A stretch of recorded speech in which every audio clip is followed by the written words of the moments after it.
Hello बाबू, कैसे हो आप लोग। तो आप देख रहे हो हमारा फेवरेट यूट्यूब चैनल फिजिक्स गुरु और आज हम लोग देखने जा रहे हैं बिहार बोर्ड में आने वाले इंपॉर्टेंट क्वेश्चंस के कुछ लिस्ट और 2 मार्क्स भी देखेंगे और 5 मार्क्स भी देखेंगे। तो बिल्कुल बने रहे लास्ट तक वीडियो के, क्योंकि आज इंपॉर्टेंट क्वेश्चन देखेंगे कल के एग्जाम्स के लिए आप लोगों को। तो ध्यान रहे, क्वेश्चंस में हम 20 क्वेश्चंस 2 मार्क्स बताने वाले हैं और 6 या 7 क्वेश्चन बताएंगे आपको 5 मार्क्स। तो बिल्कुल आप पूरा का पूरा एक बार टच कर लें, क्योंकि इसमें इसके आसपास क्वेश्चंस रहेंगे। और हाँ, एक बड़ी अच्छी सी बात आपको बता देते हैं मोटिवेशन के लिए। जानते हैं, सफलता भी उनकी गुलाम होती है जिनके तर्कस में मेहनत की कमान होती है। अगर अभी तक आप लोग मेहनत कर चुके हैं, इतने दिन से जुड़े हुए हैं और डरना नहीं, बिल्कुल बेहिचक एग्जाम देना। ध्यान रखना इस बात का कि बाबू इस बार एग्जाम प्रिपरेशन अगर बहुत हाई लेवल तक करते हैं तो बेसिक्स क्वेश्चंस को बिल्कुल देखें। बेसिक क्वेश्चंस रहेंगे ही रहेंगे। कुछ बच्चे का कहना तो लास्ट तक ये हो जाता है एग्जाम्स के बाद कि हाँ सर, प्रिपरेशन इतना टफ हो चुका था, प्रिपरेशन इतना अच्छा से हो चुका और सारा बेसिक क्वेश्चन पूछ दिए गए तो कंफ्यूज हो गए। ऐसा नहीं, बिल्कुल बेसिक समझ लेना, क्योंकि बेसिक्स क्वेश्चन से ज्यादा डाले जाएंगे। क्योंकि 70 है, आपके पास चॉइस है, बिल्कुल उसको कंप्लीट करते चलना। और आपको जो पैटर्न बताए हैं कैसे आपको एग्जाम्स में लिखने हैं, कैसे 2 मार्क्स के लिए अंडरलाइन करने हैं, क्या करने हैं, सारे चीज को आपको समझा चुके हैं पहले ही। तो अब हम लोग मिलते हैं तो एक एक करके क्वेश्चंस देख लेते हैं, इसके सारे क्वेश्चंस को। तो बाबू सबसे पहले जो क्वेश्चंस का ध्यान देना, 20 क्वेश्चंस आप नोट डाउन करके वीडियो स्लो करके समझ करके एक एक टॉपिक जो बोल रहे हैं उसको देख लीजिएगा। एट लास्ट टच है, एक टच ऐसा होगा कि अगर आप इस टच को देख लिए पूरा तो आपको बहुत ज्यादा हेल्प मिल जाएगा। तो देखते हैं सबसे पहला क्वेश्चन। तो गेट कंप्लीट कर लीजिएगा, 2 मार्क्स में रहेगा गेट, एंड और not, nor, Anand. Get complete कर लीजिएगा। बुलियन एक्सप्रेशन 1 मार्क्स के लिए रहते हैं, ध्यान रखिएगा। बुलियन एक्सप्रेशन 1 मार्क्स के लिए गेट कंप्लीट कर लीजिएगा। दूसरा जो क्वेश्चन होने वाला है वो है डिब्रॉगली। तो डिब्रॉगली मतलब दूसरा क्वेश्चन होने वाला नहीं, हम आपको समझा रहे हैं कि हाँ इंपॉर्टेंट क्वेश्चंस हैं। डिब्रॉगली के लिए 1 मार्क्स में भी क्वेश्चंस रहते हैं। उसके फॉर्मूला जो होते हैं lambda equal to h by p के जो हैं क्वेश्चंस, इस पर इसके बहुत सारे फॉर्मूला हो सकते हैं। आप ऐसे भी लिख सकते हैं, H इक्वल टू एम भी लिख सकते हैं, lambda equal to h by m भी लिख सकते हैं। उसके बाद आप क्या लिख सकते हैं, H बराबर रूट अंडर 2me भी लिख सकते हैं, या इसको ऐसे भी लिख सकते हैं, H रूट अंडर 2me। तो इतने सारे लिख सकते हैं डिब्रॉगली के लिए। तो ध्यान रखिएगा, एक फॉर्मूला है डिब्रॉगली क्वेश्चंस के। उसके बाद तो फर्स्ट क्वेश्चन क्या था बाबू, ध्यान रखें। फर्स्ट क्वेश्चन क्या था, फर्स्ट क्वेश्चन गेट है। सेकंड क्वेश्चन क्या था, डिब्रॉगली है। याद रखिएगा, इससे क्वेश्चंस रहेंगे अगर आप ध्यान से देख के आए तो। उसके बाद अल्फा, बीटा और गामा, जो आप लोगों को याद होगा, अल्फा, बीटा और गामा जो पार्टिकल्स थे। अल्फा पॉजिटिव पार्टिकल्स होता है, बीटा के बारे में समझाए थे क्या निगेटिव पार्टिकल होता है, एक्सीलरेटेड इलेक्ट्रॉन है। और गामा के बारे में बता चुके हैं आप लोगों की, गामा क्या होता है, तो एक रे है। तो अल्फा, बीटा, गामा के प्रॉपर्टीज देख लीजिएगा, इंपॉर्टेंट हो जाएंगे। तो 3 क्वेश्चन आपको बता चुके हैं। चौथा क्वेश्चन की ओर चलते हैं, एन टाइप और पी टाइप। ध्यान रहे, एन टाइप और पी टाइप में जो मिलाया जाता है अशुद्धियों को, उसको भी देख लीजिएगा। एन टाइप और पी टाइप जिसको कहते हैं ट्राइवैलेंट और पेंटावैलेंट, जो अशुद्धियां मिलाई जाती है, डोपिंग किया जाता है, इस बात को देख लीजिएगा। तो 4 क्वेश्चन आप लोग देख चुके हैं। अगला जो क्वेश्चन होगा, 5वां नंबर जो क्वेश्चन होने वाला है इंपॉर्टेंट, वो मॉड्यूलेशन। एक बार ध्यान दीजिएगा, फ्रीक्वेंसी मॉड्यूलेशन होता है। मॉड्यूलेशन के लिए आप लोग को एक 2 मार्क्स के लिए लिस्ट कम्युनिकेशन सिस्टम का आपके टेलीग्राम पर डाला हुआ है। टेलीग्राम का नीचे वीडियो में लिंक भी डाला हुआ है, आप टेलीग्राम पर जाकर अटेंड कर सकते हैं उसको। उसके बाद रिजॉल्विंग पावर, विभेदन क्षमता, ध्यान रखिएगा बहुत इंपॉर्टेंट होने वाला है। विभेदन क्षमता एक बार देख लीजिएगा। ऐसे आपको विभेदन क्षमता ह्यूमन आई के लिए आप लोगों को ध्यान होगा, आरपी इक्वल टू तो डी बाई 1.22 लैम्डा, ध्यान रहा होगा आप लोगों को, बहुत अच्छा से हम लोग देखे थे। उसके बाद ह्यूमन आई में जो डिफेक्ट है उसको बिल्कुल देख लीजिएगा, 1 मार्क्स क्वेश्चन रहेंगे। ह्यूमन आई के डिफेक्ट्स 1 मार्क्स क्वेश्चन में रहते हैं, 2 मार्क्स में भी पूछ सकते हैं। कभी कभी तो अच्छा समय आ जाए तो 5 मार्क्स में पूछ देते हैं। इस बार कुछ कहना संभव नहीं है, क्योंकि थ्योरी क्वेश्चंस कभी कभी इस बार लगता है कि थ्योरी क्वेश्चंस भी 5 मार्क्स में हो सकते हैं। लेकिन ध्यान रखना, इस क्वेश्चंस को जरूर देख लेना ह्यूमन आई 2 मार्क्स के लिए। तो 2 मार्क्स के लिए क्वेश्चन देख लेते हैं ह्यूमन आई। कितने क्वेश्चन हो गए, 1 2 3 4 5 6 7 क्वेश्चन हो चुके हैं। अगला ध्यान से इस क्वेश्चन को देखना, वैद्युत चुंबकीय तरंग के गुण, वैद्युत चुंबकीय तरंग। ध्यान रखिएगा, प्रकाश जो है विद्युत चुंबकीय तरंग है, और ऐसे में बहुत सारे जो विद्युत चुंबकीय तरंग है उसके गुण ध्यान रखिएगा पूछा जाता है, विद्युत चुंबकीय तरंग के गुण। तो देख लीजिएगा, उसके बाद 8वां क्वेश्चन हो चुका है। 9वां क्वेश्चन में 9th नंबर क्वेश्चन में देखिएगा व्हाट वैद्युत चुंबकीय तरंग के गुण। तो आपको बता दें इलेक्ट्रोमैग्नेटिक्स जो वेव्स है, इलेक्ट्रोमैग्नेटिक वेव्स हैं, उसके प्रॉपर्टीज हम बता रहे थे। इंग्लिश वाले लोग भी इसको देख लेंगे ध्यान से। वाटलेस और वाटफुल, ध्यान रखिएगा, कार्यधारी और कार्यहीन, कार्यधारी और कार्यहीन, कार्यधारी और कार्यहीन देख लीजिएगा बिल्कुल। एलसीआर परिपथ जो है, एलसीआर परिपथ भी कंप्लीट कर लीजिएगा, एक बार ध्यान से देख लीजिएगा।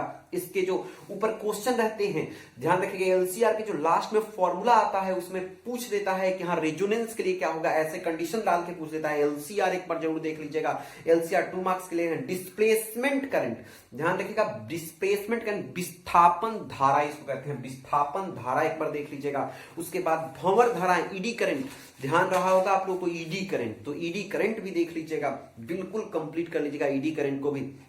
उसके बाद देख लेते हैं लेंज लॉ।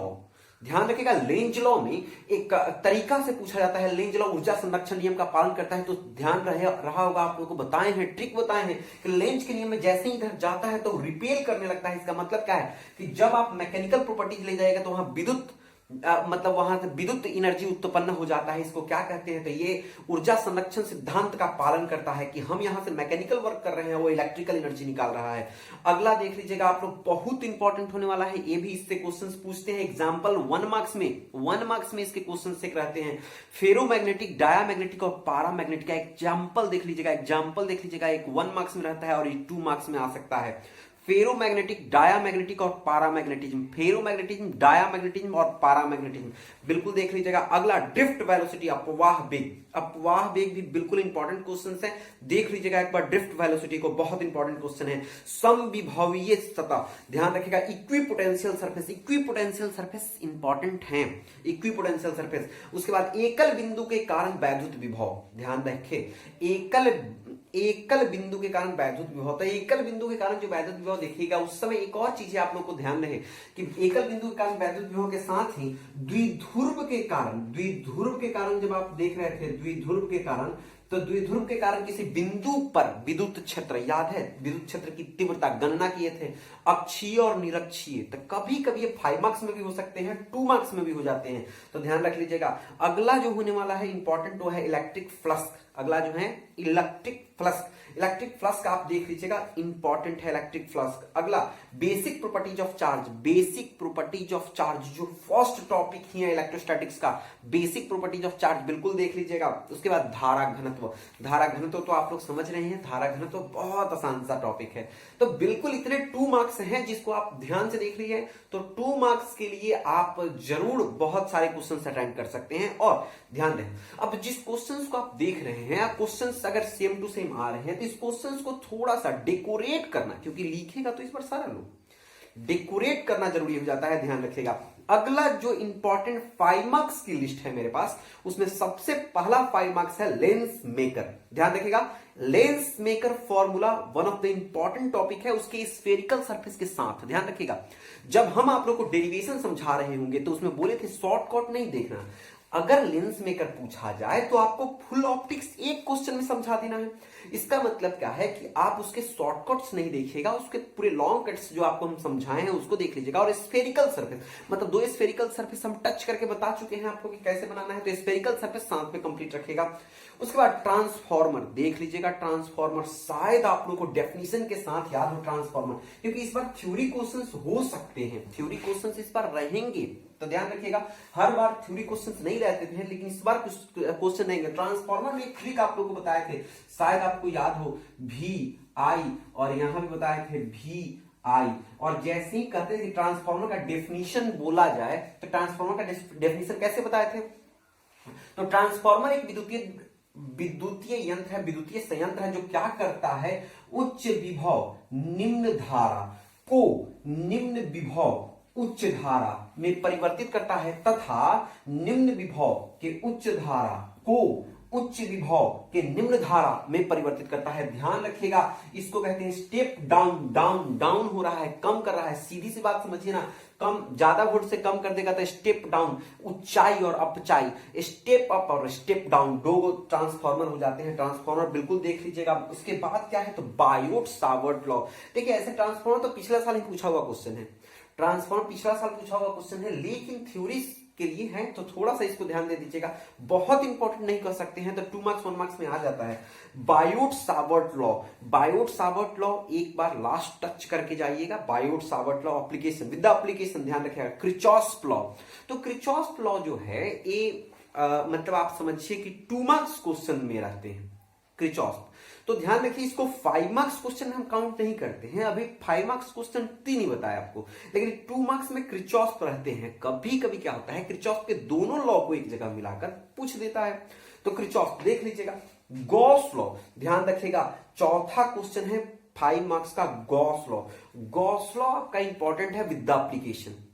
चौथा क्वेश्चन है गॉस लॉ, एप्लीकेशन के साथ इंपॉर्टेंट है।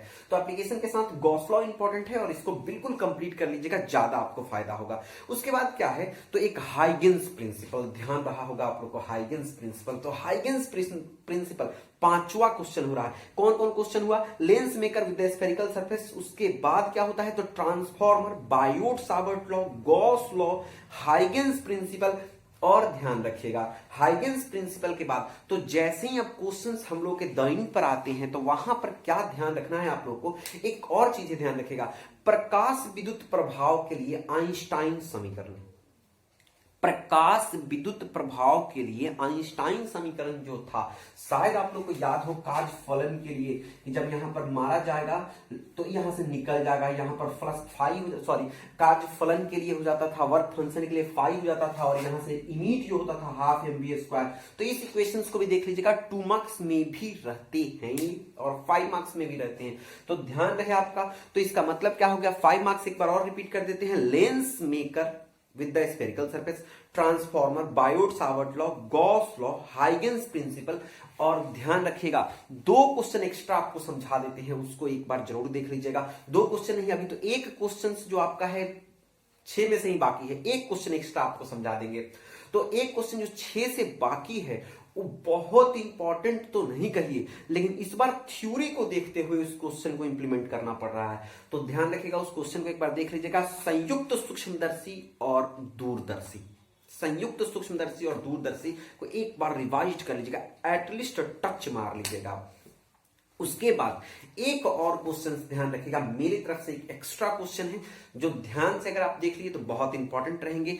ध्यान रखिएगा कौन सा क्वेश्चन है, तो उसको कहते हैं बस वही, तो द्विध्रुव के लिए, वैद्युत द्विध्रुव के लिए, जो 2 मार्क्स में भी आप लोग को बताया है कि वैद्युत द्विध्रुव के कारण किसी बिंदु पर तो अक्षीय भी हो जाता है और निरक्षीय हो जाता है।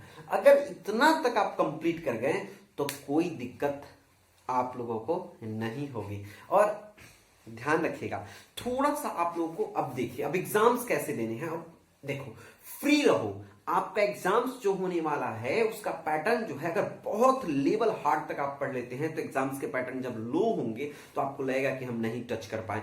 बेसिक बिल्कुल कमांड करो, बेसिक का बिल्कुल कमांड करो, बेसिक पर पकड़ होना चाहिए, बेसिक कंप्लीट होना चाहिए। बेसिक अगर आप छोड़ोगे तो बेसिक से क्वेश्चंस आएंगे और आप कंफ्यूज हो जाओगे। देखो जिस लेवल तक आप पढ़े हो, कल एग्जाम देने के बाद आपको महसूस होगा कि हम जिस लेवल तक पढ़े उससे बहुत लो लेवल के क्वेश्चंस थे, ठीक है। लेकिन ध्यान रखना लो लेवल्स के लिए भी आपको मेहनत करना पड़ेगा, ठीक है। तो उसको टच में रहो, बहुत नया क्वेश्चंस देखने का प्रयास ना करो, नया क्वेश्चंस देखने का प्रयास ना करो। और ध्यान रखो मतलब जस्ट जैसे ही एग्जाम में जाना रिलैक्स रहो, बिल्कुल रिलैक्स रहने का प्रयास करो, कोई प्रेशर नहीं, कोई फील नहीं। समझो कि एग्जाम आसान होने वाला है, कोई दिक्कत आपको नहीं होगा।